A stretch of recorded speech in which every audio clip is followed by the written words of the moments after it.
What dignifies the yogic practices is that the belief system itself is not truly religious. There is no Buddhist God, per se. It is the self, the individual mind that contains immortality and ultimate truth. What the hell is not religious about that? You've simply replaced God with the original self. Yes, but we've localized it, at least to know where the self is. It's in our own minds. It's a form of human energy. Our atoms are 6 billion years old. We've got 6 billion years of memory in our minds. Atoms are older than that. Memory is energy. It doesn't disappear. It's still in there. That's a physiological pathway to our earlier consciousnesses. There has to be, and I'm telling you, it's in the goddamn limbic system. Jesse, you're a wacko. What's wacko about it, Mason? I'm a man in search of his true self. How archetypically American can you get? Everybody's looking for their true selves. We're all trying to fulfill ourselves. Understand ourselves, get in touch with ourselves, face the reality of ourselves, explore ourselves, expand ourselves. Ever since we dispensed with God, we've got nothing but ourselves to explain this meaningless horror of life. You're a wacko. I think that true self, that original self, that first self is a real, mensurate, quantifiable thing, tangible and incarnate. And I'm going to find the fucker. From the classic film, Altered States, and a classic rant by William Hurt. Finding the authentic and primordial self. Going within, which always entails going back to a primeval time of starships and cosmic wonder. Dispensing with God, the demiurge, to have the space to encounter the vastness of who we really are, which encompasses billions of years and the Sophia of our ancestors. We of the broken places know this is true, attainable, that it's both scientific and mystic. We've always known, and now we're on that odyssey. The same journey those spiritual off-worlders of ancient Alexandria took. The Egyptian mystics, the Gnostics, the Hermeticists, and, yes, the Neoplatonists. Our topic in this eternal now with a double feature picture show in the back row of the Canoma. We all have our journeys to make. I will see you on the other side. These spiritual off-worlders knew that the distance and voyage to the stars and the distance and voyage to our indwelling divine spark was the same. The above and below of Hermes speaking through Apollonius of Tyana. They knew, you know, and there is nothing like this quest as we languish in Mithra's abode. The fabric of the universe is far from perfect. It was a bit of a botched job, you see. We only had 7 days to make it. The world-affirming Jung knew of a better reality after his near-death experience granted him a view of the eternal realm. As he wrote, "It is impossible to convey the beauty and intensity of emotion during those visions. They were the most tremendous things I have ever experienced. And what a contrast the day was. I was tormented and on edge. Everything irritated me. Everything was too material, too crude and clumsy, terribly limited both spatially and spiritually. It was all an imprisonment for reasons impossible to divine. And yet it had a kind of hypnotic power, a cogency, as if it were reality itself.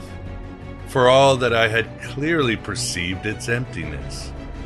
Although my belief in the world returned to me, I have never since entirely freed myself of the impression that this life is a segment of existence which is enacted in a three-dimensional box-like universe especially set up for it. This isn't a world that anyone with any sense stays in. The things you care about are useless where we're going. You knew this was a shitty software simulation. there is something higher, something we can experience and bring back to heal us, to share with others, the least of our brothers. And thus, here at Aeon Byte, with your host Miguel Connor, we continue to tap into the eldritch tech of those spiritual off-worlders of ancient Alexandria, here at the virtual Alexandria. Welcome, welcome you veterans of 1,000 psychic wars and you Johnny Cash bodhisattvas. It's time we found out who we are and what reality is not. As Dreamtime returns and civilization collapses, as so many fluid apocalypses happen in the desert of the real, you are better equipped than meat sacks in navigating this age of Hermes, this Philip K. Dick world, these fucking Gnostic times. But like every one of the superstates that preceded it, it has one iron rule. Logic is an enemy and truth is a menace. My dad said the two-party system works. Well, Ernie, that's because your dad is a whore for the establishment. You'll get plenty of that eldritch tech on this episode, with two fantastic guests that know their Neoplatonism and theurgy. Why two guests? Our show on understanding the Gnostic heresy with David Brackey and Earl Fontanelle was the highest listened episode this year so far. People really liked the double booking. Thus, first we'll have John Edgecombe discussing his book, Becoming Aeon. John will reveal the mystical beauty of the concept of the One, and how Plotinus was able to experience it, and how you can experience it, and other cool concepts. Afterward, we'll host Dr. Jeffrey Kupperman, who will discuss his new book, A Theurgist Book of Hours. Ready yourself for usable and effective rituals and meditations from the Neoplatonic tradition, as well as an understanding of the theology and history of Neoplatonism. Heresy shouldn't be this much fun, but it just is. Especially when we have the means to find our authentic, divine self in this terra damnata. Ernest Hemingway once wrote, "The world is a fine place and worth fighting for." I agree with the second part. I mean, things are getting worse here, wouldn't you agree? Yaldi Baldi and his angels really have dialed up the crazy, and we shining crazy diamonds are getting hammered. Furthermore, the meat sacks are collapsing into a Borg-like mass, a Cronenberg of doublespeak eager for jackboot curb kicks. Bringing in Jung again, he did say, "No doubts can exist in the herd. The bigger the crowd, the better the truth, and the greater the catastrophe." But has it ever occurred to you, Wally, that the process that creates this boredom that we see in the world now may very well be a self-perpetuating, unconscious form of brainwashing created by a world totalitarian government based on money? And it's not just a question of individual survival, Wally, but that somebody who's bored is asleep, and somebody who's asleep will not say no?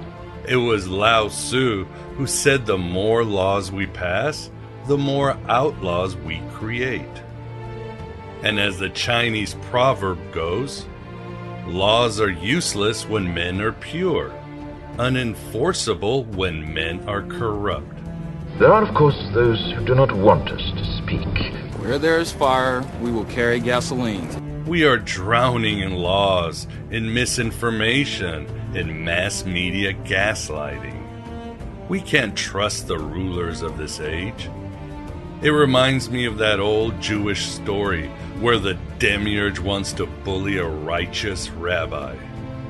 He can't, though, because the rabbi has memorized all the names of the angels. By cosmic law, he was off limits. Guess what the Almighty did? He simply changed the names of the angels and then tormented the rabbi. Let me give you a little inside information about God. He sets the rules in opposition. It's the goof of all time. Look, but don't touch. And while you're jumping from one foot to the next, what is he doing? He's laughing his sick fucking ass off. He's a tight ass. He's a sadist. That's the world we live in, ruled by that grifting wickedness in high places, eternally moving the reality goalposts. But hey, all history is a Gnostic revelation. Some have speculated Atlantis began as a rebellion against Olympus. The first version of the Matrix is the greatest allegory in all philosophy, Plato's cave. Perhaps the most famous ancient myth is Prometheus, where the Titan and Athena, Sophia, steal fire, Gnosis, from the gods for the humans. The greatest epic ever is arguably Homer's Odyssey, which is about Ellen, a cipher for the soul or Sophia, being stolen away to an alien realm. And in truth, the Odyssey is not about love, but as Zeus says himself in the tale, it's about eugenics. The world had become too populated with humans, and that threatened Olympus. Nothing has changed since. Your very breath is a gift from Olympus. You have insulted powers beyond your comprehension. For somebody created man, you don't know much about us. I could go on, and I have on Aeon Byte, but you're getting it. And you're getting that it's time to cast the demiurge aside, as in the film Altered States, and find our original, authentic self. It's the only way to win this game of Saturn. It's the only way. As Socrates famously said, the unexamined life is not worth living. Who am I? That's the real question, isn't it? Who am I? Who are you? What other questions are there? What other questions are there, really? If you want to understand the universe, embrace the universe, the door to the universe is you. I know you'll find the means here at Aeon Byte, and I truly appreciate your company and continual support. This is my main gig now, as Dreamtime returns. So please consider supporting this Red Pill Cafeteria if you haven't. Consider my voiceover services if you need an audiobook, game, podcast, documentary, or commercial narration. Don't forget to assist others in the alternative media. Don't forget that you are higher than the gods, that you are eternal. Led us to our double feature picture show with John Edgecombe and Jeffrey Kupperman.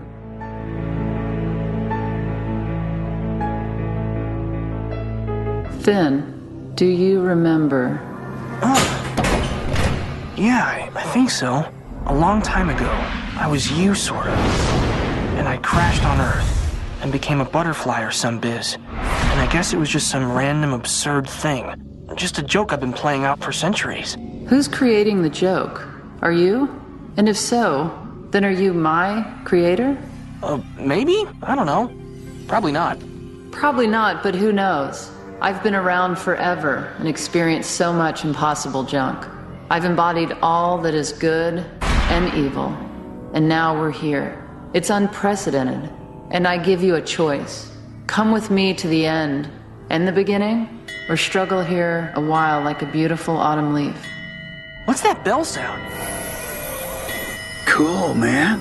This is your crisis, as you stand on the edge of freedom from love, hate, friendship, isolation, jealousy, secrets, violence, video games. How long are you gonna list stuff? It's a long list. You're telling me to abandon all this stuff, but you're not really making it sound bad. It's not bad. I'm just giving you the choice of a new mode of existence. I feel like I put a lot of work into this meat reality. I'd like to see it through. Fair enough. Prepare to discorporate. Goodbye, son! This is the Aeon Byte interview. And with us, we have the pleasure of being joined by John Edgecombe to discuss his book, Becoming Aeon, Adventures in Political and Mystical Philosophy. John, thank you very much for coming on the show. I appreciate the invitation. Thanks for getting back to me, Miguel.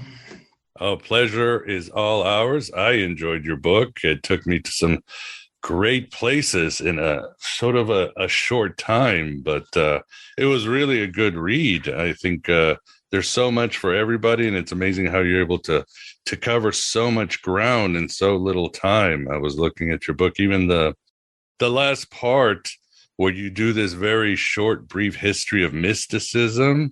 It's really amazing because you really just cover the history of mysticism without missing anything. You go from you include Confucius, Aristotle, Plato, Marcus Aurelius. You cover the Gnostics, Kabbalah.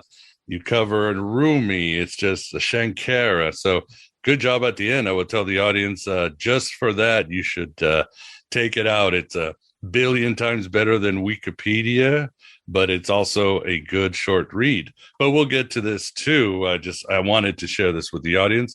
But with us too, we have somebody who is always, probably already an Aeon, not becoming an Aeon, and that's the Moondog Vance. Vance, how are you doing? Oh, pretty good. Working on my Aeonic skills, as always. Even though I have a lot on my Platonism, there's always room for more. I always tell myself, I am not going to laugh at one of your puns, and then I can't help it. They're funny.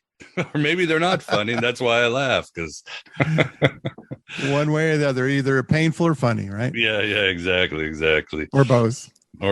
But either way, I laugh, and that's a good thing. Well, John, I noticed in your book towards the end, you talk about your own awakening experience, and I thought it was interesting because it was in 2006, and that was sort of my year of my Abraxas experience and really getting into Gnosticism. So that was an interesting sync. Do you want to share with the audience about that briefly? Yes, absolutely. This experience I had in 2006 is what got me interested in mysticism. I went to Florida, Fort Lauderdale, Florida, for a leadership conference there, and my mystical experience had nothing to do with the actual content of the leadership conference. It was in forensics, but what the mystical experience that happened there is much more important.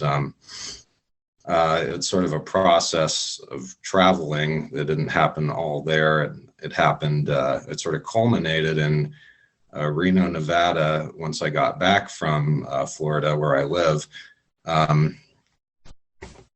What I was very excited about this leadership conference. I had a lot of energy rushing through me. I sort of tried to discipline my body more when I was there. I was careful with what I ate. I tried to eat very healthy foods, and I sort of stood up straight a lot of the time, sort of disciplining my body, sort of trying to control the flesh, trying to focus my mind more, trying to control my thoughts, which is actually much harder than it sounds. And I think the mystics had the same sort of disciplinary method, but I didn't know anything about mysticism at the time I went to this conference. It was only later, after I got back, and after I had the experience and it left me, that I found a book. I found Aldous Huxley's Perennial Philosophy, and I read that, and throughout it, he talks a lot about mysticism in it, and I noticed that his descriptions of the mystics within it were very similar to the experiences that I just had in Florida and then back into Reno. And this experience was the most sublime, the most awe-inspiring thing I've ever experienced in my life. And so that's what really got me interested in mysticism. If I if I didn't have this experience, then I probably wouldn't consider mysticism valid or credible at all. It's because, and that's one problem with mysticism, is that it's valid to the person who has the experience, but it's impossible logically to prove to other people that they've actually had that this experience is real, because they've never had an experience like it. And Arthur Schopenhauer talks about that. He says the mystic fails to convince, but philosophy with reason is much more convincing to most people, which is why it's a subject of study with more credibility than mysticism. So yeah, that's where my interest in mysticism started. Awesome. And you were young too. I mean, you started out pretty young. Yeah, I was 16 years old in 2006. And maybe it was an adolescent awakening of sorts. But that's when I had my mystical experience. Yeah, and it taught you a lot, because you go into detail about what you did. Like you said, you learned discipline, non-attachment, observation, contemplation. And throughout your book, you seem to hit on this. I mean, one of the ways to become a mystic is to lead a moral life. And you quote Kant, who says that. And then you quote Schopenhauer believes in asceticism, because, the surly guy who said that God is the negation of existence. But you keep going in this idea. And of course, we can talk about Plotinus, because Plotinus stood before the one. What a rarity. But at the same time, it's not like he left a manual of rituals, like do this and this and this, and you'll go beyond the world of ideas.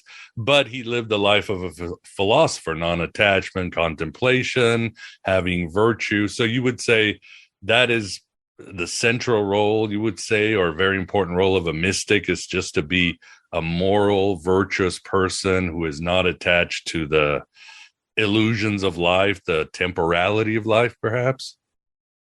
Yes, absolutely.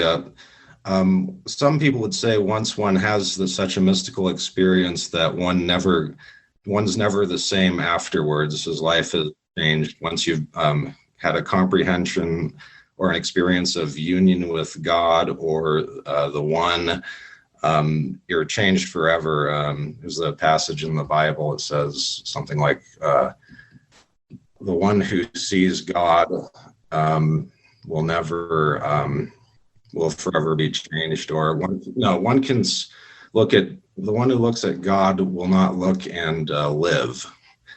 And I interpret that figuratively as one who has a mental experience of God will forever be changed, and whose past life and past personality will no longer be there.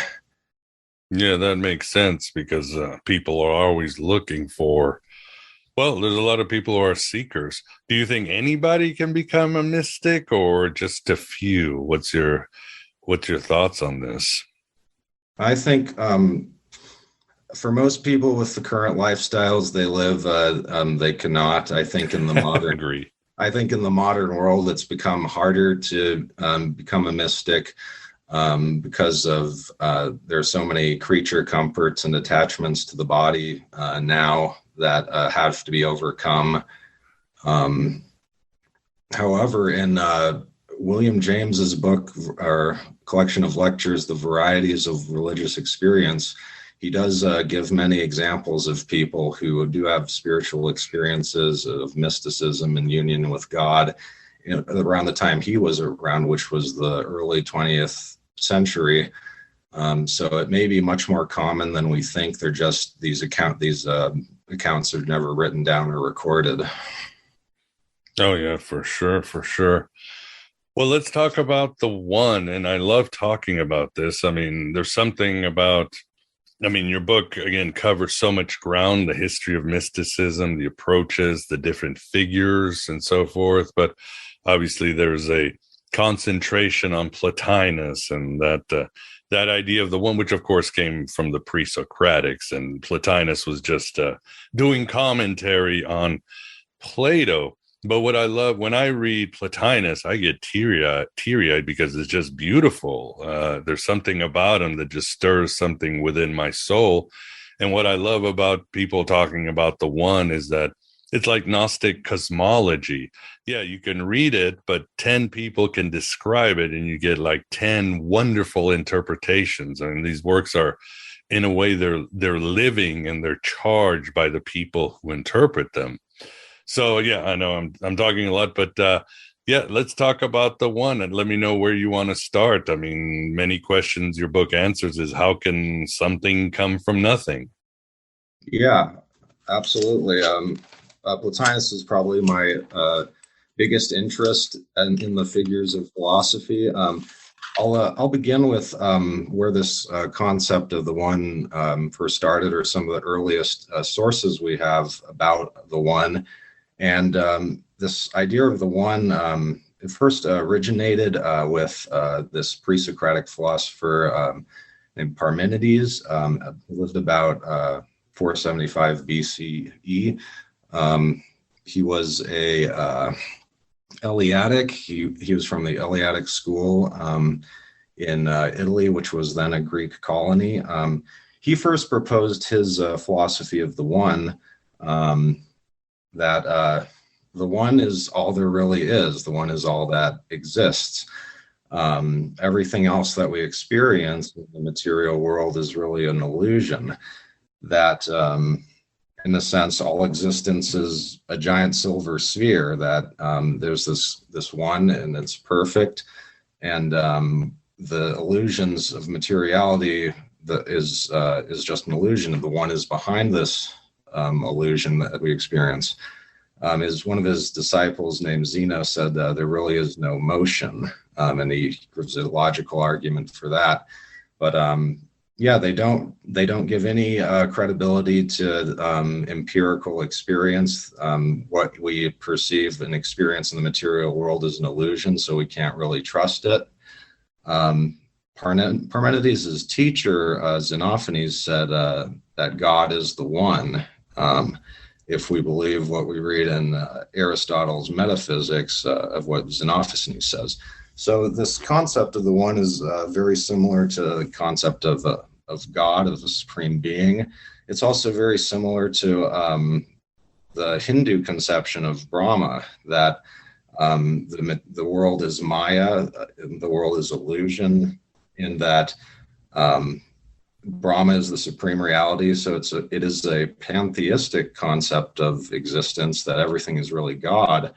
And but yeah, so that, and also Plato has a dialogue, the Parmenides, about the one and the many, which is full of contradictions, but it tries to describe the relationship between the one and the many. So what exactly is the one and the many? Well, I'll begin with the many first, because it's easier to define the many than the one. The many is simply means all the particular things we experience in the material world, particularity, contingencies, the ever-changing flux of the material world. And then there's the one. Then this is a perfect concept, an unchanging concept. Many would say it's an ineffable concept. You really can't explain it in words because it transcends language and it transcends duality. And it's a perfect concept. So that's one of the earliest conceptions we have about the one.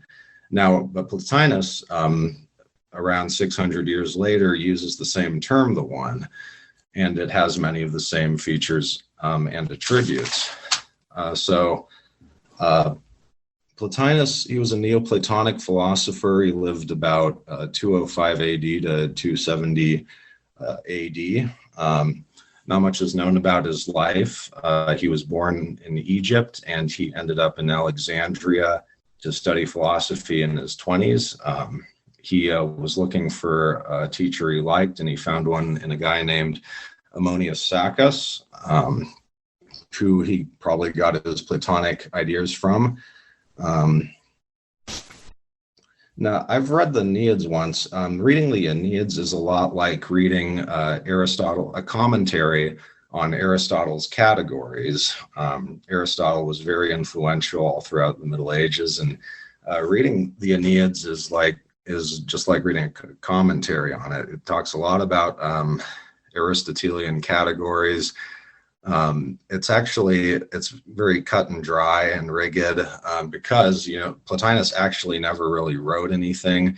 The Aeneids are a collection of lectures and notes that his student periphery gathered to form the doctrines of Plotinus.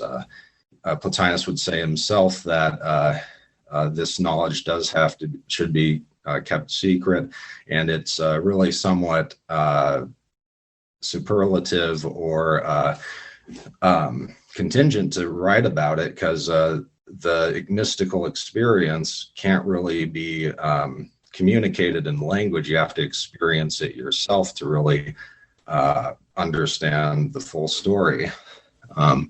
So the basic philosophy of Plotinus and Neoplatonism could be illustrated in terms of a circle, where we have this the supreme principle, the ultimate principle, as a dot in the center of the circle.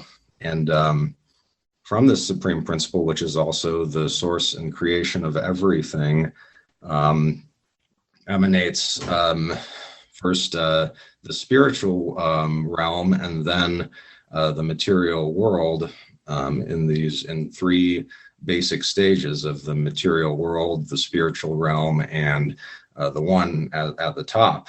And so these emanations emanate from this dot in the center of the circle, the one, outwards, and that is creation. It could be asked, well, how does this one exist in the first place? Why is there something rather than nothing at all? And I sort of have a argument regarding that. I start out, well, first of all, there's nothing, because you can't have anything unless if there's nothing to cause anything to happen. So first, there's nothing, and this concept of nothing, it has to be. It is a dual concept, that there's nothing. If there is nothing, then doesn't that imply that there is something to compare the nothing to? Yeah. Because nothing implies there's something, and if something implies that there's nothing. And this is an argument for creatio ex nihilo, creation out of nothing, that something necessarily came out of nothing, because nothing always implies something. There can be no nothing unless there is something. And this is what started creation, I think, out of this logical necessity that something must exist in order for nothing to exist. And then this something gradually changed and evolved into its various forms and matter. This also is what gave birth to time. That my definition for time is that time is motion in space.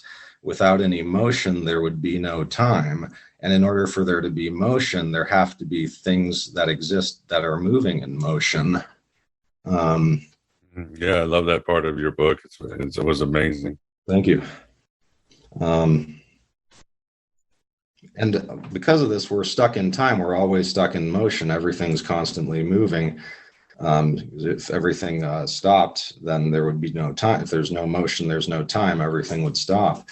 And I think in the mystical experience, we transcend time. We learn to look at things in a timeless view.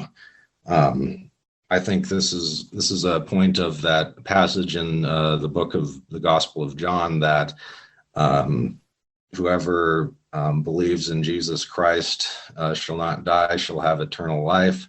I think that's a figurative interpretation of the mystical experience, that once you transcend time and you have this mystical experience, you've transcended time and are now living in an eternity. You're experiencing eternity and timeless, which is really timelessness, no time. Yeah, I love what you're saying. It makes perfect sense, because these, from the Gnostics to the Greeks, they're saying, still yourself, stop, be silent. So, like you said, if we can still our thoughts are not in motion, we can go into an altered state, a timeless state, right? Yes. Yeah. And in the mystical experience, it transcends time. You get beyond time. We're all stuck in time. We're stuck in eternity. I mean, in Zoroastrianism, it has somewhat two concepts of time that, and actually it says the devil or Uramuzda has dominion over regular time, that we're all stuck in time, stuck in an illusory sense of time, which is just motion in space. And we have to transcend that. Or Augustine sort of said the same thing, that time is an illusion. Yeah, in your book, he said, well, yesterday already happened, so it doesn't exist. Tomorrow hasn't happened, so it doesn't exist. So he said, well, then we got to be always in the now. That's the one real place, right? Yeah, we're always in the now. It's an eternal presence. But that's Augustine's argument for it. And this, according to Neoplatonism and these other philosophers, the one is the only true reality. We all experience illusion to one extent or another when we're all living outside of the one. He says, in this Neoplatonic system of emanation, the things further away from the one are less real than the things closer to the one. So, and Plotinus does say that matter is the furthest removed existent thing from the one, and therefore it is, he does say that it is evil. I don't really consider Neoplatonism and Gnosticism to be all that at odds with each other. He says in the second Aeneid, the fourth tractate, that matter is evil. He says that passage that's usually quoted as against the Gnostics is actually, it's actually written that against those who say the world is evil. But Platonism, Neoplatonism, and Gnosticism, they have different conceptions of evil. They say when Platonism is talking about the world, he's talking about the beauty and harmony of nature, and the harmony that seemingly physically went into going into the creation of the world, that everything acts harmoniously and there's beauty in nature. He's not talking about the political or the moral aspects about the world when he says that. And that's more of what the Gnostics, I think, are talking about. Definitely possible. Yeah. Please continue. Well, at the same time, I agree with you. I think the Neoplatonists and the Gnostics are indebted to each other. They were having conversation. They shared in the idea of gnosis. They have more in common. They're part of this Alexandrian vibe at the time that was saying, it wasn't even mystic. It's like, we can take these flights and go to the center of reality. Of course, these flights were also interior when you think about it. But Plotinus, he also said he wasn't very keen on the flesh, was he, John? I mean, I hear he wouldn't let anybody draw him because he just thought the flesh was bad. He wouldn't take medicine. I mean, I think he was realistic. They were realistic, don't you think, John? I mean, I'm 53 and my knee is busted, so I know the flesh is failing me. Vance, you're tired from a long day of work, so you know the flesh has its limits. I mean, it's reality. Yeah, absolutely. Plotinus does say that. He says matter is evil because there are all these vulnerabilities that go along with matter. There's the pain of the body. You can lose body parts. It's very vulnerable to evil. It's the most vulnerable to evil part in creation. Plotinus didn't take any credence or any much admiration to the material world at all. He says he wishes he wasn't born in a body. He just wants to spend all of existence, all of eternity with the one, where perfection is against this, against the vulnerabilities in an imperfect material world. It's not perfect because it's not the one. And we want to escape the illusory evil world through nous, a Neoplatonic term, which means intellectual intuition of the spiritual realm or the intelligences, and through nous, which is the mediation from the material world to the one. We have a comprehension of the one, and temporarily through our souls, through our spiritual faculties, we escape this material world and get back to the one, where we really all want to be, in perfection and in goodness and beauty and truth and love and the other attributes of the one. This is similar to the knowledge within ourselves of our divine spark, to get back to the source. And it's also a knowledge of recollection, a very Platonic concept. Yeah, Plato said all learning is remembering. Yeah, it's recollection. I quote that a lot. I really think that Plotinus actually formulated Platonism better than Plato did, in terms of this Neoplatonic system of what's really going on. We got the allegory of the cave in Plato of getting back to your source, escaping the illusions and wickedness of the material, of what we normally perceive, our everyday empirical experiences, to get back to our source. And through this a person is liberated through this mystical experience of the one in Neoplatonism. A person has no worldly purpose anymore, but to be in the one and perhaps teach others about the one, which may be helpful to help some people in their quest to do the same thing, escape the world to get back to where we really want to be. The same thing in Gnosticism, of going back to getting away from the material world, the archons, the demiurge, all the way up the hierarchy of being back to Abraxas. It's the same concept, just a different term or in a different language. It's the Platonic and Aristotelian doctrine to be like God as much as possible.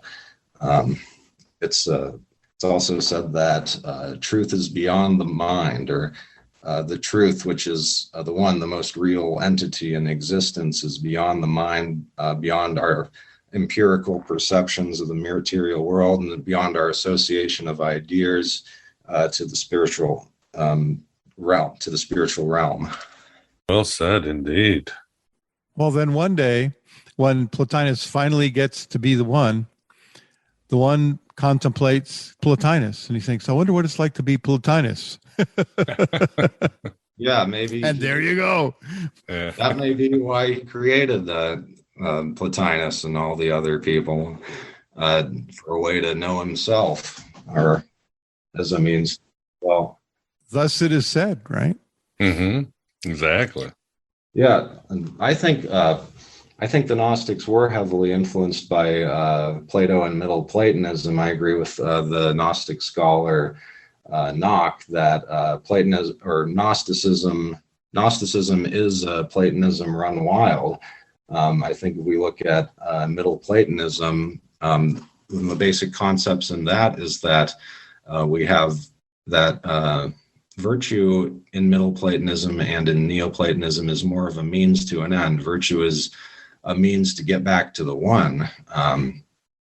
However, in some mystical methods, you can't really use it as a means. You have to be centered and be content and satisfied at every moment in time, rather than wanting to get somewhere, which is pretty hard to do. It takes some meditation and discipline to do that.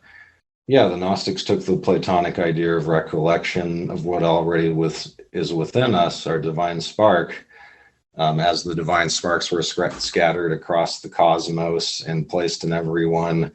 And then one has to find the divine spark within to get back to the aeons and to the supreme God. Yeah, I agree. Sometimes I think, John, that instead of obviously Gnosticism, Neoplatonism, these were created by Western scholars in the 18th century. Plotinus never called himself a Neoplatonist, and no Gnostics said Gnosticism. A few did call themselves Gnostics, but you wonder if in Alexandria with the Neoplatonists and the Hermeticists and the Christian Gnostics and the Merkabah Jews, we should call them one group. I don't know, the One Hunters or something like that. The Gnosis people, because they all overlap and they have a lot in common. They were all looking for the same thing. Yeah, there was no term Gnosticism back then. There were all these different groups, but all these different groups had very similar ideas. If you just replace or substitute terms, then they're practically the same. And in the Nag Hammadi libraries, all throughout, there's constant references to the One and to the One who is. All throughout in many of the discourses and the tractates in the Nag Hammadi library. And I think they're talking about the same one. We have hierarchies of being and emanations in Gnosticism and Neoplatonism, respectively. We have the concept of nous, Sophia, and logos coming from Philo of Alexandria. I think this is the same mediation principle of getting to the spiritual realm and of a sort of interaction between the spiritual and material realms in all of these different but very similar philosophies. In the Kabbalah, the Sephiroth, the abstract principles of and attributes of the supreme God, Ein Sof, I think are the same as the Platonic forms and the Gnostic aeons. We have the good, the beautiful, justice, wisdom, things like that, all explained as the same terms in all of these systems. We have in the Nag Hammadi descriptions of mysticism and mystics. So yeah, I think the Gnostics were basically mystics, which is the core of that. Actually, Plotinus says in the end of the Enneads that the secret to the mystery schools, the Orphic and the Eleusinian schools, I believe is what he's referring to, is this mystical experience of the One. And that's the mystery, but I really don't see how that could be a mystery since it's so difficult to achieve anyway. And I think people who do achieve it are ones who I don't think you can achieve it and be a bad person. I think they were good people who really tried hard, who really achieved it. I think if you're an evil or malicious person, then you can't get to this mystical experience. I think that's another reason for the allegory of going to heaven and hell when you die. It's really saying, you can't experience God. You can't be close to God unless you're a good person.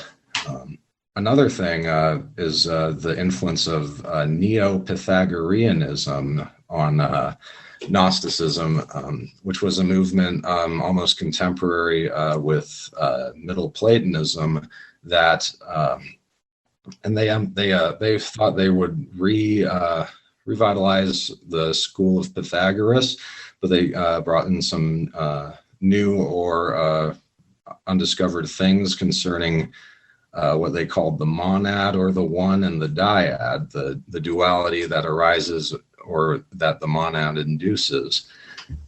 They thought Numenius was one of these Neo-Pythagoreans. He thought that the one or the monad necessarily emanates the dyad.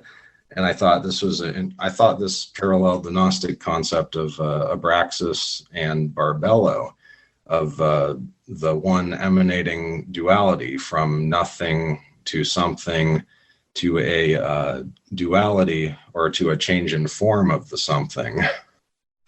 But yet we still have this eternal principle, this eternal perfect something within the system. Vince, do you have a question, or are you and the one eyeballing each other? I made you. No, I made you. No, I made you. Oh yeah, this is music to my ears, because as many listeners and as you know, Miguel, I had my own mystical experience many years ago, and I saw the unity of consciousness and so forth. And for many years I was a practitioner in the religious science, also known as science of mind, and they're very much hooked into Plotinus and Neoplatonism. So that's their philosophy. And one question I had was, did Plotinus express his concept of evil the way the religious science people do, which is evil is just lack of good, and that also, I would guess, would tie in with the closer you are to the one, the less evil it is, right? And all the way back down to matter, where you're furthest away from the one, and so it's the most evil. Yes. Yeah, in the Neoplatonic system, there's really not much, there's no real evil in it. Evil would be a lack of good. The further you are away from the one, the closer you are to what we say is evil, which is really just a privation of the one, a lack of existence of the one. Yeah, so, provatio bono, as Augustine said. Kind of giving away he was influenced by Neoplatonism. He kind of gives it away right there. Yeah, and I was just about to say that Plotinus Augustine was highly influenced by Plotinus and Neoplatonism, and he has the same conception of evil, that really a privation, that evil doesn't really exist. It's just a lack of our experience of the good. And if you look at the Neoplatonic system, the closer you are to matter, the closer you'd be to evil.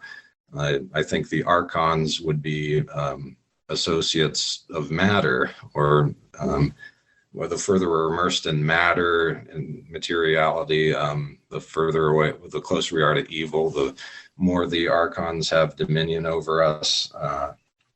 Yeah, and even you can make an argument that even the archons aren't evil and yelled about. They're just ignorant. They're ignorant, right? Knowledge is what brings us to the good. And the archons represent being completely ignorant of what's above and being completely attached to matter. Absolutely. We have this concept of ignorance. If we're ignorant of the one, we don't have knowledge of the one, then we're much more vulnerable to the evils of the world.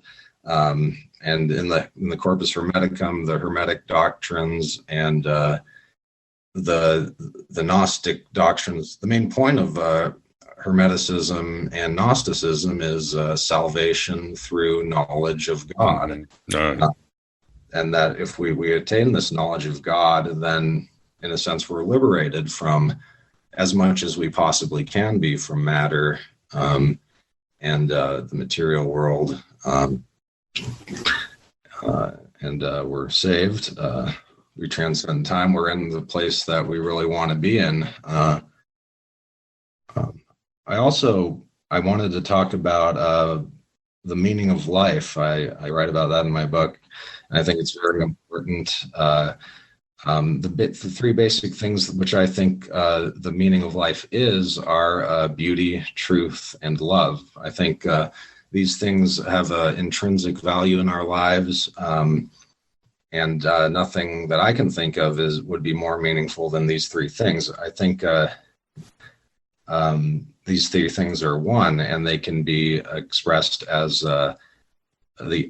one thing, as the essence of the one, and they're emanations from the one to the spiritual realm, and then further away to the material realm. Yeah, I would say so too, but most people understand truth and love, but beauty, how would the Platonists define beauty? I know Plato talks about it. I think it's the Symposium or one of those, but, or how would Plotinus describe beauty? Yeah, Plato, he had a very immaterial conception of beauty. He thought that the beautiful things we see in the material world are just reflections or imitation from what is truly beautiful, from this spiritual abstract principle or concept of beauty, which we find within ourselves or within the spiritual realm. Plotinus said the same sort of thing, that we see beautiful things in the world, and that's only because there is the abstract concept of beauty that is the form within these beautiful things we see in the world. But it goes back to the abstract form, Platonic form, or principle of the one that is the real, true beauty, and that can be another spiritual experience, that of what is really beauty. He says it in the Symposium, is the dialogue on it. The heart of all this is the supreme experience of mystical enlightenment. I think once one has an experience, all of this connects and sort of makes sense. And I think people who do have the mystical experience find it much easier to interpret and to read what's really being said in scriptures and in mystical and philosophic texts, which are very figurative, poetical, and allegorical. A lot of them it's very difficult for a scientifically or empirically minded person to take them literally. They defy the laws of nature.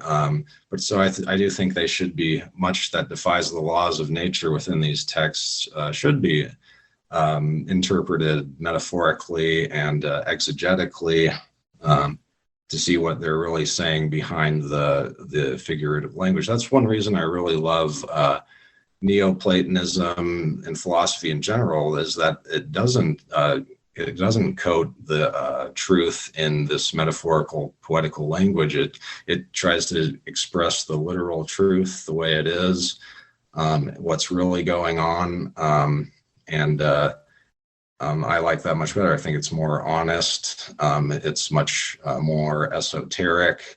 And a lot of people, most people don't accept that. They would rather have the Christian or the mythological coding of the truth. There's one part of your book for the audience, again, full of good information if you want to learn about mysticism and certainly Neoplatonism and Gnosticism too. But John always comes up with some excellent remarks here and there. There's one, I wrote it down here. It's a couple of sentences and it goes, "Without evil, one cannot be enlightened. The fact that everyone dies is proof that God loves everyone." Why did you write that? I thought that was a cool line. Thanks. Yeah. Well, I thought that if everyone existed forever and eternally, life would get very boring and very dull. We would always be in a constant circle. I think I like what Aristotle said. He said, or time is cyclical, or it's motion, or I heard one guy in True Detective said that time is a flat circle, and I kind of agree with that it's circle. The sun rises and sets over and over again. We in our own lives, we keep doing the same sort of things with little variations over and over again.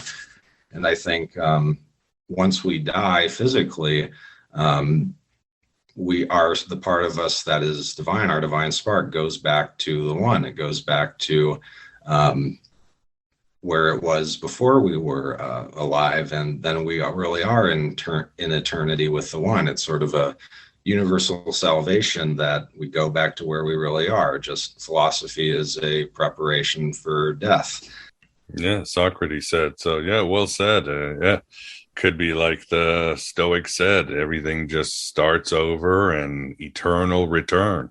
Only the gods notice this, so that's why they're gods, because they've remembered they keep being in the cycle. But you Vance and I have had this conversation in an infinite number of times in different cycles. I don't know about that. I don't think that the Nietzschean eternal recurrence, that everything happens exactly the same over and over again happens. I think that the universe really is infinite, and we do have different things happen, but the same cycles happen in our day-to-day lives infinitely. But yeah. Yeah, they were just showing one model of it. So same sort of concept. Yeah. I mean, again, mystics gonna speculate. I guess now I would like to talk about, of course, and this of course ties right into the idea of the universe and eternal return and so forth. But what are your views on free will?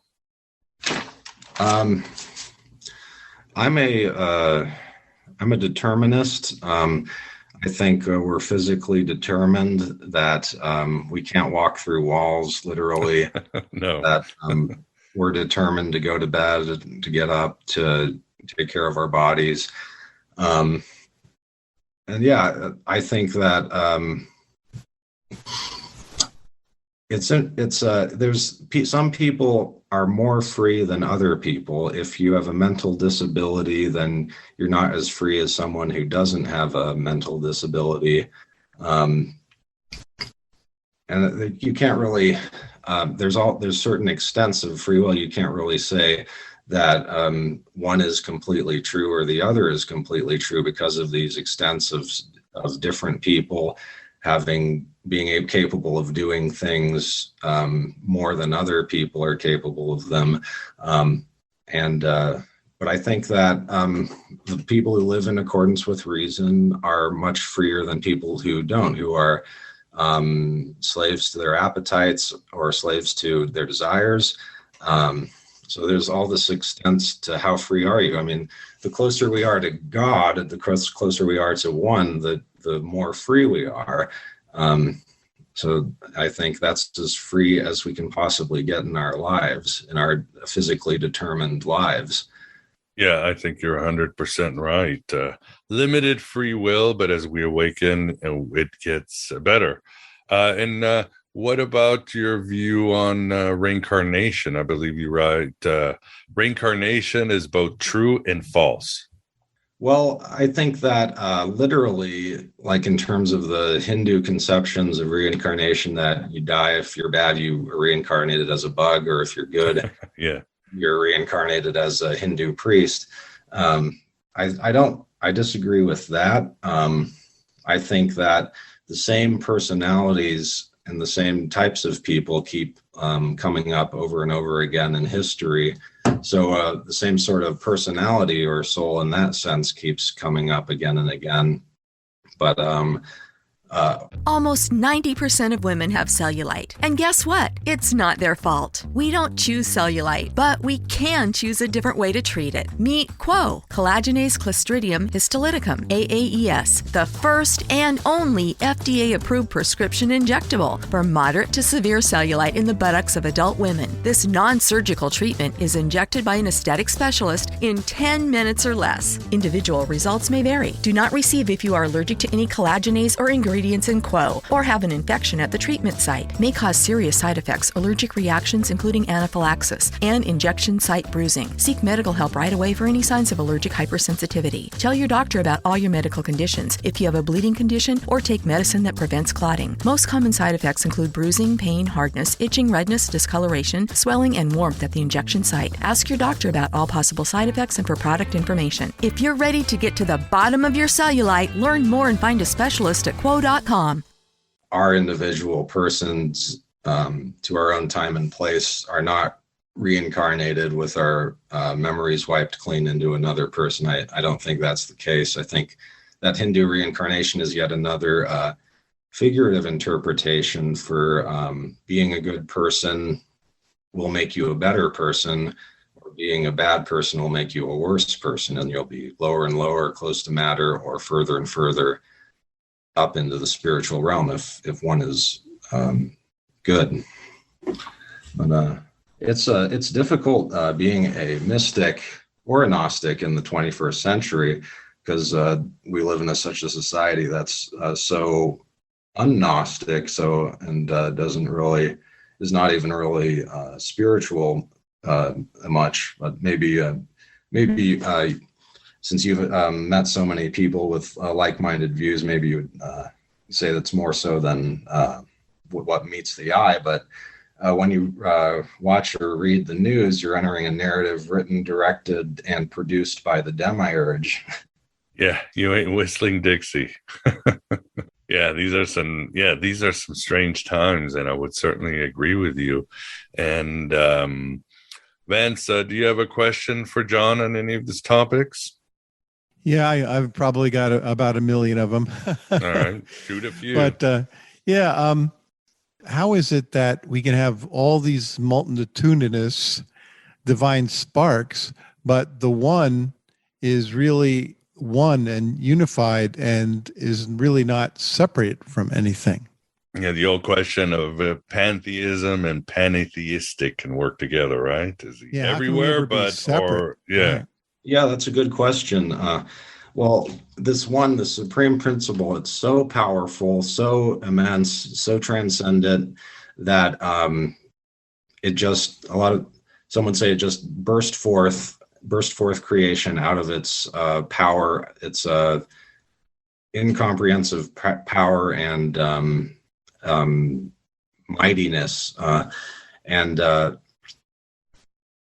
because of this, the divine sparks were scattered as emanations. In a sense, the world was created by accident out of the one. It was created out of the necessity for something from nothing, that's one of the relationships of the one and the many, of the one necessarily giving rise to the many, because if there's a one implies there's a many, and a many implies there's a one. What was the other part of your question? Well, how is it that we could ever be separate from the one if the one is always, if the one split itself up truly, it wouldn't be the one anymore. So how is that possible? I have my own understanding of it, but I'm interested in hearing what you have to say. The one being perfect and supreme and supremely powerful, it wouldn't really separate itself. It's sort of like Aristotle's unmoved mover, that it's unmoved itself, it's perfect, it contemplates itself, but yet it gives rise, it emanates out of its power and mightiness, all of creation, since it's so great and mighty and sublime. In the mystical experience of enlightenment, I sort of asked a question, and then I wanted to know about how did everything come to be, how did creation exist? And in the experience, I experienced this very sublime feeling of utter beauty and immense love out of nothing. And I think this was somewhat of a revelation of the one coming out of nothing and out of its mighty supreme power and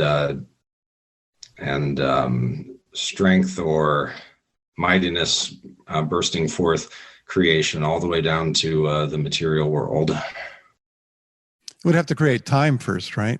You can't create anything in time before you create time, but what kind of time frame does it use to create time? I think before creation, the time didn't exist at all, since there was nothing to move. But so before creation, there is no time.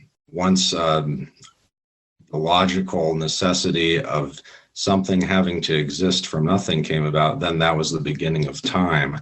And then that's what burst forth the spiritual realm and the material realm. There's a paradox there, right, though? Something had to come about, and therefore there was two states before it came about and after it came about, and there you have time. Before and after.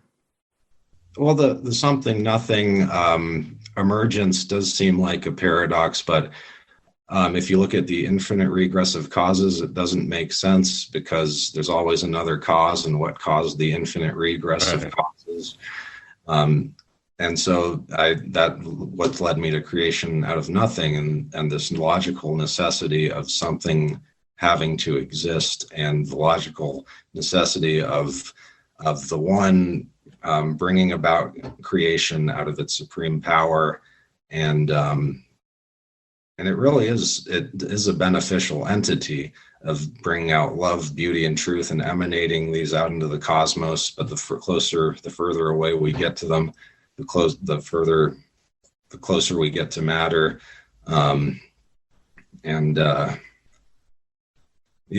it's hard. It's very difficult for people to wrap their heads around the something nothing emergence, and I understand that, but I think that's the case. Okay. Makes sense. I remember as a kid asking me telling some girl, well, God created everything. Who created God? And the girl said, it lived in Mexico. Nothing created God. La nada in Spanish. And I remember my head ringing for days, like I'm trying to conceive nothing. Yeah, that's right. Which is like God. My head hurt. He created himself because he was the most powerful and the only entity most powerful enough to do it. Mm-hmm. Exactly. And do you have another question, Vance? I have one last question for John. Yeah, how about existence itself? What do you have to say about existence itself? I mean, beyond all this creating and so forth and divine sparks, existence. What have you said about that? That would be being, right? Just being. Not necessarily. My head is hurting again. Depends on what you mean by being. I think it talks about what kind of being do we mean, which level of being do we mean? Do we mean the material being or the spiritual being or the supreme being? I think I'd have to go back with what I said before about something coming out of nothing, that existence, what we've experienced as matter, really is at its most fundamental reduced level, divine light, that everything is really the light of God, and it's only out of the illusion of matter and creation that we think it's anything different. So, and this divine light of God really is the one, and everything really is that, but we don't know it. We're always in ignorance about it.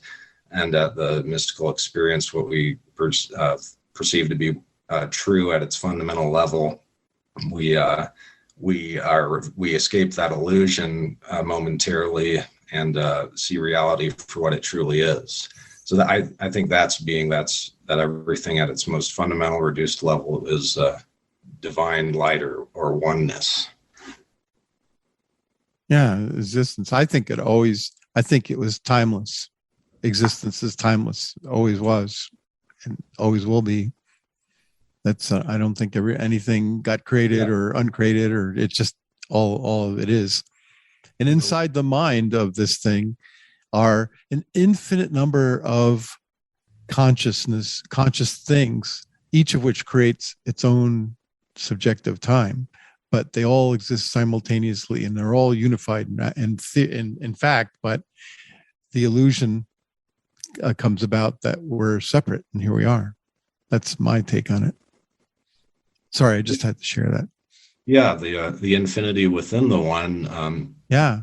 Some would say the Platonic ideas exist within the one, and they're infinite, or can be manifested in an infinite variety of ways. I also think the Gnostics, they were around during the Roman Empire, and they had a similar attitude to the Stoics. I think that they lived in this large, corrupt, and impersonal empire, and they were powerless to change it, which it fosters an inward self-control type of spirituality. We can't control an immoral empire, but we can control ourselves. A good point. And of course, Stoicism already had that sort of vibe, sort of the Greek philosopher. So, and as we get to the end, I guess sort of a useful question, and you've touched upon it at the beginning, John. What can an individual do, in your view, to make contact with the one? I know in one part you write, once liberated in the one has no worldly purpose anymore, but to be in the one and perhaps tell others about the one. Is that it? Spread the gnosis? Yes, it's always good to spread the gnosis. Various mystics do have methods for obtaining experience of the one, but in my experience, you can't really. It's very difficult to do it, and it is almost a paradox or contradiction to do, because you can't have any desires. You can't really want to be in the one. You have to just be as good as possible and have no desires, be totally satisfied in the moment. And through this, it sort of moves up on its own spiritually with discipline of the body, with concentration of the mind itself, because we're talking about a state of no desires where everything is fulfilled. And it takes a lot of patience to do that. And it may not be accessible to everyone if we believe some of the Gnostics who thought only some people have divine sparks within themselves to be saved. That's very difficult, but perhaps people could people could try through great discipline and meditation to achieve it. Yeah, very true. There are definitely many paths to get there, and sometimes you just gotta test the waters, and as the Gnostics and these ancient mystics said, know yourself, know what works for you, know what your own will or purpose is. Makes sense. Yeah, I do think that's what Socrates meant when he said, know thyself, to know our divine spark, to know our souls. And the divine spark is, it really is the one, or the experience with the one. The Hindus had the same notion of Atman and Brahman, Atman being the soul, and Atman and Brahman are one, are the same thing. Yes, indeed. Well said. Well said. Well, this has been a great conversation. John, do you have a presence out there on the internet? Or if not, where can people find your work, Becoming Aeon? Yeah, I have a website right now. It's called remnanteconomicphilosopher.com. .com. All right. I will have that on the show notes, and people can purchase your book through there or Amazon. Where can they find their book, just in case? Yes, I have the link to my book on the website. It's published with Author House Publishing. It's self-published. I also have a link to your site on my site, since I enjoy the show a lot.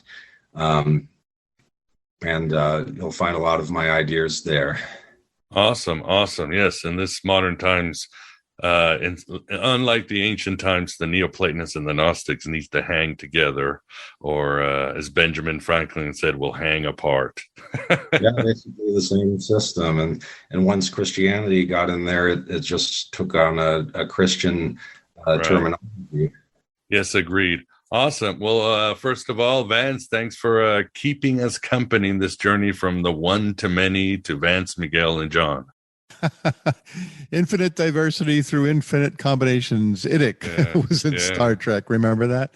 Yeah, it was great. It was great. John, it's been a pleasure hearing all these wonderful things about Plotinus. Enjoyed it very much, and good luck to you in the future. Yes, John. Thank you very much for coming on AM Byte, and hopefully we can have another conversation in the future. Yeah. Thank you both so much. It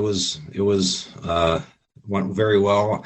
I think maybe I'll write an essay for you on the site or sometime. No, that would be great. Yes. Send it over. I will publish it anon immediately. Awesome. Well, thank you very much, John, and good luck with all your projects. Thank you. You too. And there you have it. Oh, you shining crazy diamonds. Our interview with John Edgecombe.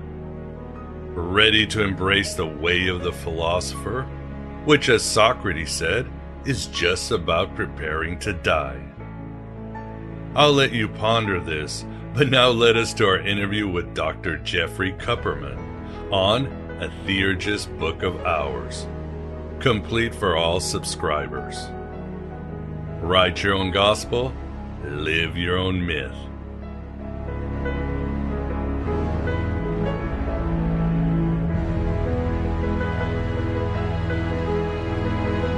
This is the Aeon Byte interview. And with us, we have the pleasure of being joined back by Jeffrey Kupperman to discuss his new book, A Theurgist Book of Hours. And hopefully we will cover some ground on his past book, which I really love. And it has a prominent place on my own shelf, and that is Living Theurgy. Jeffrey, thanks for coming back. Hey, thanks for having me. Pleasure is all ours. And with us, we've got the Moondog Vance. Vance, how are you doing? Oh, not too bad for the end of a work day on my side of the country. And hoping that I can do some theurgy to make a successful interview. There you go. There you go. The one is with us, I hope so. Yeah. Come on, one. Yeah. So awesome. So Jeffrey, tell us a little bit about A Theurgist Book of Hours. What I like about your work, the two books that are out from Avalonia Press, is that these books are not just historical or philosophical, but these books are usable in your life, right? That was absolutely the point. I mean, you can read any number of traditional texts. There are dozens of translations of the Iamblichus out there, and all the academia you could want. But if you don't actually use it, it kind of defeats the point of what it was actually exists for. Yeah, these guys are back in those days that weren't cosplaying. They were doing some serious work. Yeah, absolutely. And I guess, are you familiar with the Gnostic Book of Hours by June Singer? Is there any inspiration there? A little bit. I have it on my shelf somewhere. Most of the inspiration actually came when I was reading various papers, and I found one on Platon's calendar reform. So Platon is this Greek philosopher, and he's the one who got the Greek texts of Plato and Aristotle and the Hermetica to the Medici family, who then got it to Marsilio Ficino to translate from the first time from the Greek into Latin.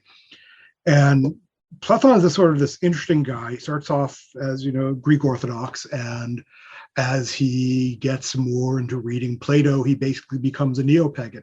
Like a 15th century neo-pagan, but still a neo-pagan. And he decides that he's going to create basically a liturgical calendar.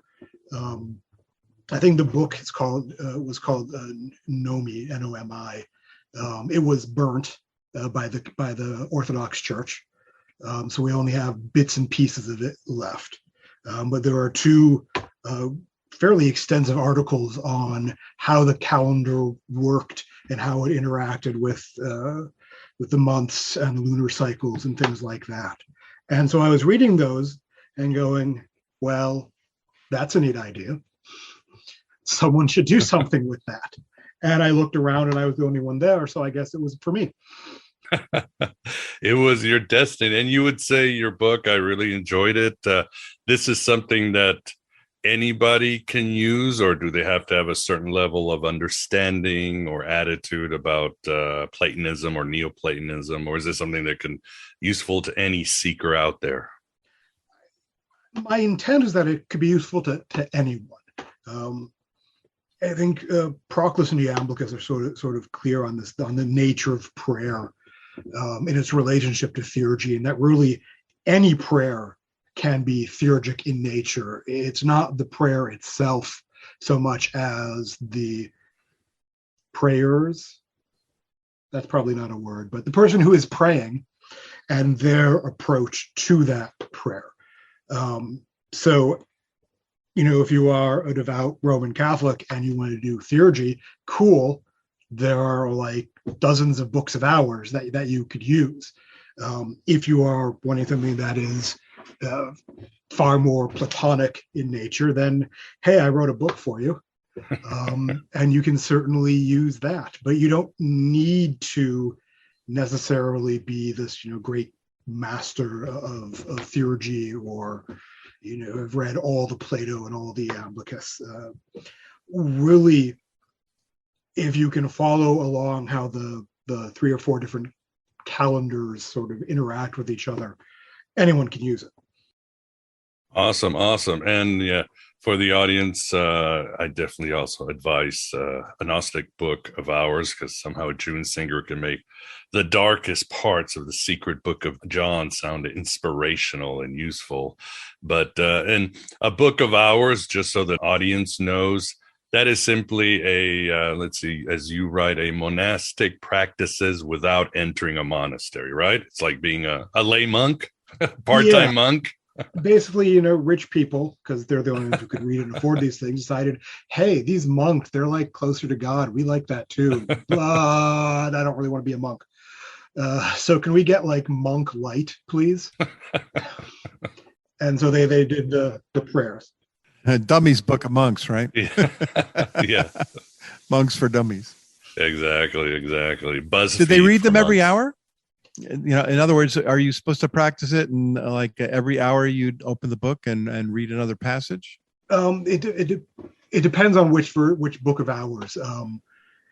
Most of the time they are divided into a certain number of periods in the day that you would do prayer. So like a morning prayer, an afternoon prayer, an evening prayer, or the 5 times daily that Muslims pray. That sort of thing.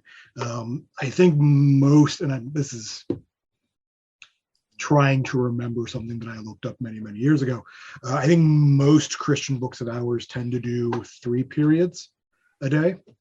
Mine has 3 periods a day as well, but it's not like every hour. No. Okay, great. And I wanted to ask you, or I wanted to mention too, Jeffrey, so the audience knows a little bit more about you, but whenever I've interviewed Mitch Horowitz, the great occult historian and a friend, he always makes sure to tell everybody that he's not just a historian, he's a believing historian. And you could say the same thing about you, right? You eat your own dog food. You're a scholar, but you're also a, might say, mystic, occultist, esotericist, whatever you want to call it. Yeah, I mean, I try not to write things for people to do that I am not going to do myself at some point. It seems sort of crass. I don't know. So yeah, you could describe me as both a scholar and a practitioner. Awesome. I always like to hear that. Although, no, I mean, what am I saying? Of course, I interview a lot of scholars who are secular, and I, of course, am complete in gratitude for all the work they do. But it's always nice to talk to somebody who's in the same heretical circles too. And why don't we talk a little bit about history? Because I think the last time I interviewed was like 2015. It's like time flies, but it's been a long time. And it was on your book, Living Theurgy. And of course, your book, A Theurgist Book of Hours, also has a good summary of Neoplatonism and how it evolved in theurgy and all that good stuff. But let's say if you were, I don't know, at a Renaissance fair. I think I'm going to take the kids to the Renaissance fair up here in Wisconsin and by Kenosha this weekend. But let's say you're there, Jeffrey, and some guy dressed as King Arthur comes into you and said, "Oh, by the way, what is Neoplatonism?" What would be your elevator answer pitch? People ask that question a lot, and I don't know that I have a 2-minute or a 30-second pitch on it. Neoplatonism is Platonism as it evolved into the 3rd, 4th, and 5th centuries and beyond. That's my new short version. And it should be mentioned, right, that Neoplatonism is not a term that those individuals used in those times. This is a Western colonial term, right? Right. This was German scholars came up with it. The Neoplatonists, they were just Platonists. They understood themselves to be in the line of Platonic thought. And some of them, like Proclus, were the head of the Platonic Academy in Athens. So hard to not call them Platonists. Yeah, I mean, Plotinus, he just thought he was basically writing commentary on Plato. That's what he was doing. Right, and you see a lot of that from the later Iamblichus. We have a handful of his bits and pieces of his commentaries. We've got all sorts of Proclus. We jump ahead 1,000 years, and we've got Ficino and all of his commentaries, and he would have considered himself just as much a Platonist as Proclus or Plotinus, or probably not Aristotle, but in that line. And why do you think this scholar called it Neoplatonism? Was there some sort of gap or huge innovation or something that said, let's create a new term? I think it has more to do with sort of the time and place where the study was being done. It's in the throes of modernity, German intellectualism. It's let's put everything in its own little box. And so Platonism will be, from this time period to this time period, and then we'll have Middle Platonism from here to here, and then Neoplatonism coming afterwards, because it makes things seem neat and tidy when they're really not. No, they never are. I mean, it was what Thomas More in the 18th century came up with the term Gnosticism to talk about the Nicolaitans in the Book of Revelation. Of course, terms like Hinduism and Buddhism also are Western constructs. So, I guess we just got to put it all in categories, right? Yeah. And what would you say, beyond the messy stuff, what would you say are some of the innovations that Plotinus brought to Platonism? Yeah, I'm gonna preface this with, I'm not really a Plotinus guy.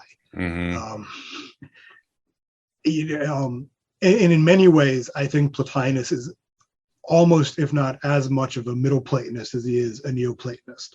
He still has that dislike of matter going on, though his understanding of why matter is flawed is somewhat different from, say, the Gnostics were. In many ways, I would argue that his student Porphyry was probably like the first straight up Neoplatonist, as it were.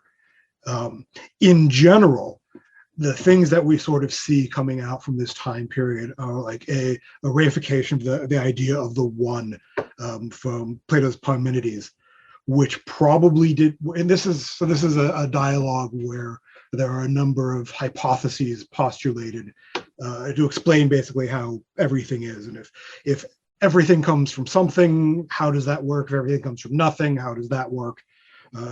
And so on. And in this, Plato posits this thing he calls the one, which is sort of the source of everything that exists beyond everything. I don't know that there's a lot of evidence to suggest that he actually thought there was this ontological or metaphysical thing, for lack of a better terms, that he called the one. I think for him it was far more of a thought experiment. But for the later Platonists, certainly Porphyry, Iamblichus, Proclus, down the line, the one basically becomes God, for lack of a better term, but not a anthropomorphic God. The one is this thing, and that's not even a good term for it, because the one is beyond all things. It's beyond saying, it's beyond all things. There's nothing that we can say about it that really reflects it. There's nothing we can say in negative that really reflects it. It is beyond language itself. But it's still, again, for a lack of a better term, a real thing. It is, if you have the chain of being from, the gods all the way down to humanity, the one is what that chain hangs from. And so I think that's probably one of the first major contributions of the later Platonists. From their Porphyry, he posits like a, God, it's been so long. I think being, life, mind triad.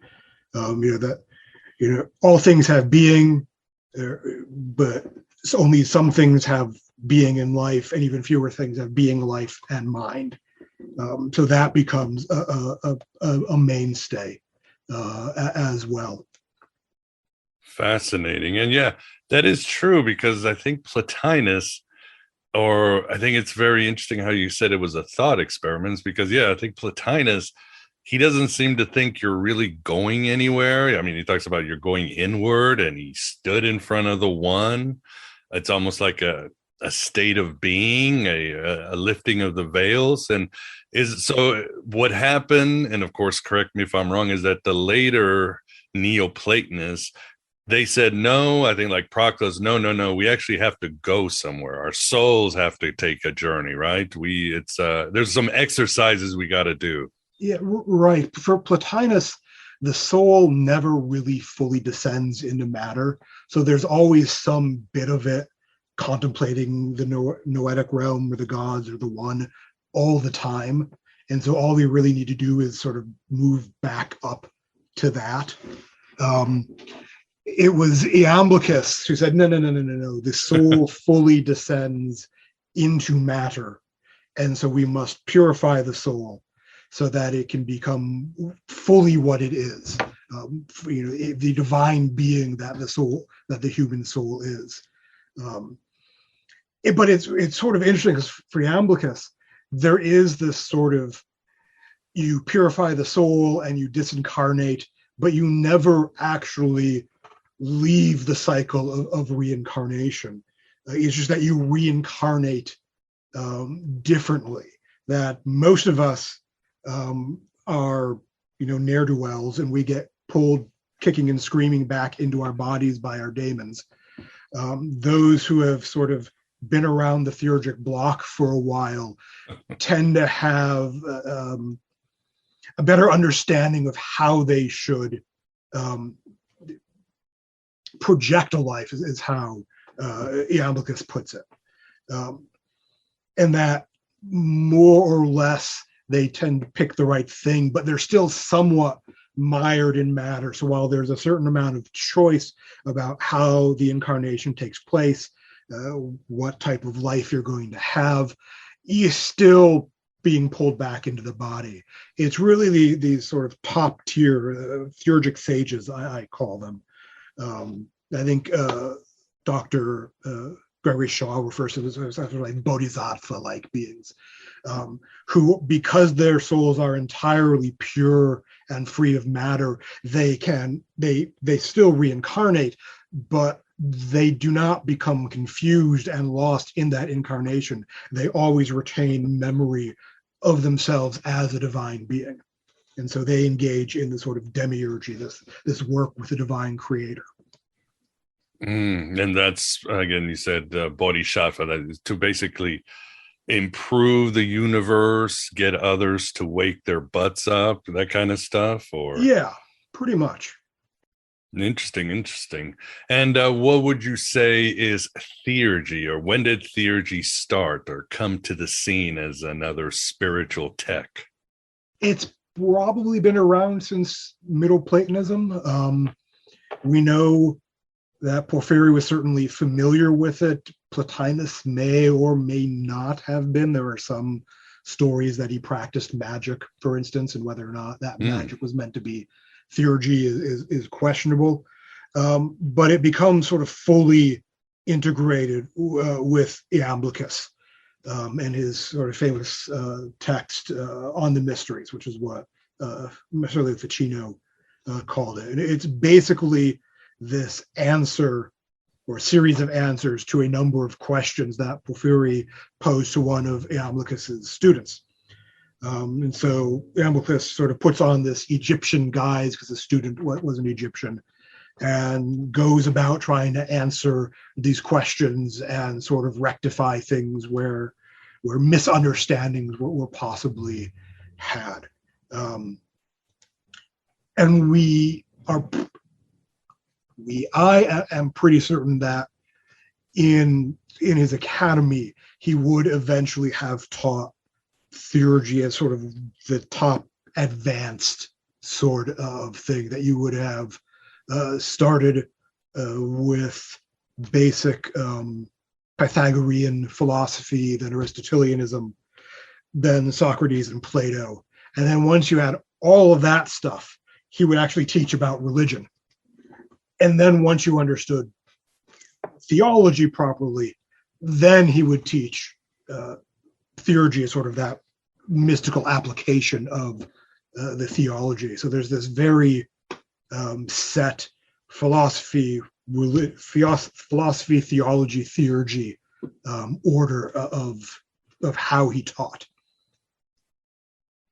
Certainly asking a lot to his students, but yeah, it reminds me of the Kabbalah. You got a lot of hoops to jump through before you could even get to the meaty stuff. And I've got some notes here, Jeffrey, on your book.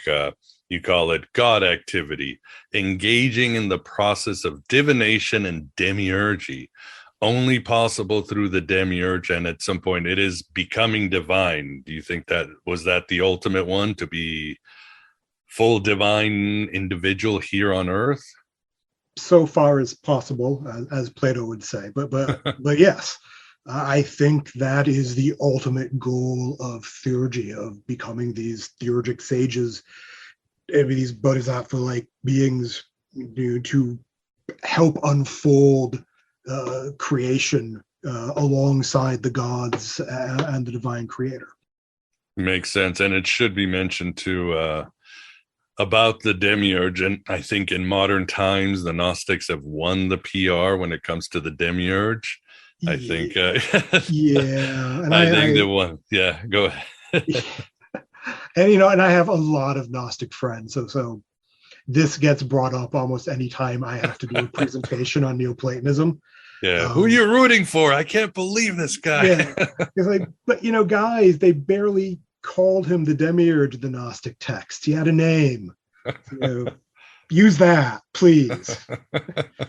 So yeah, in Neoplatonism, the demiurge is a divine being that is described by Plato as being all good and wanting only good for that which it has created, which is a bit different from, say, Yaldabaoth. Exactly. So it's something we practitioners should shoot for.